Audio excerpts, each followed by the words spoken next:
তো বন্ধুরা এখানে একটু দই বসিয়ে দিলাম, কালকে দই বসানো হয়নি, তো বাকি বলছিল বসানো, আমি না আজকে বসাবো, তো বসিয়ে দিলাম। এবার রাত্রের খাবার করবো, একটু রুটিও হবে, ভাত হবে, সকালেও ভাত হয়েছে, মানে আজকে অনেক কবারই ভাত হচ্ছে। তো বাবু কয়েকদিন রুটি খাচ্ছিলো, ভাবলাম রুটি দেবো, কিন্তু আজকে 3বার মতো পটি করেছি, তো ভাবছি না থাক, ভাত হলেও আমি আরেকবার করবো।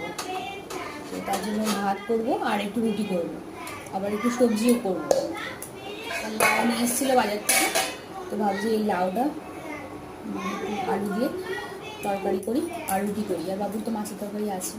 আর সকাল থেকে আজকে এত ব্যস্ততার মধ্যে দিয়ে গেছে, মানে কী বলবো, সেই সকালে উঠেছি আর তারপরে এই মাত্র আমি দুপুরে বাসন নিয়েছিলাম, এখন বাজে 7টা 40।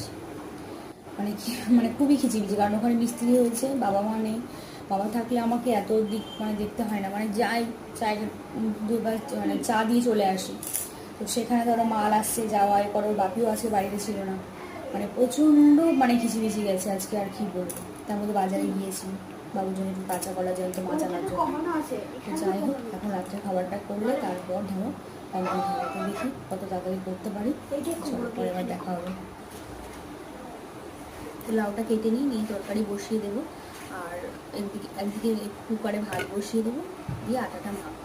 বাবু ঘরে পড়ছে, তো তাড়াতাড়ি করে নেবো। এদিকে আকাশ প্রচণ্ড ডাকছে, সামান্য ঝিরিঝিরি করে বৃষ্টি হচ্ছিল, তো বন্ধ হয়ে গেছিলো, কিন্তু এখন আবার আকাশ ডাকছে, তো তাড়াতাড়ি করে নিই।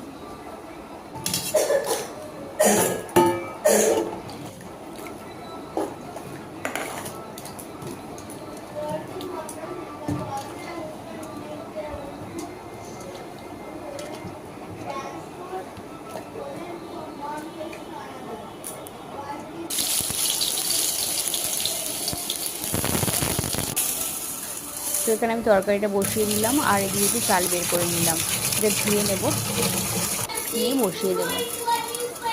তো বাবু ওদিকে জোরে জোরে পড়ছে, তো সেটাই আর কি আওয়াজ, একটু দরজা খোলা রয়েছে।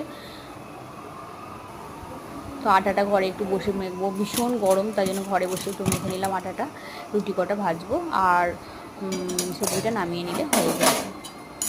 তো এই যে আমার তরকারি রেডি হয়ে গেছে, আর দুপুরে তরকারি একটু রয়েছে, তার জন্য বেশি করলাম না, অল্পই করলাম।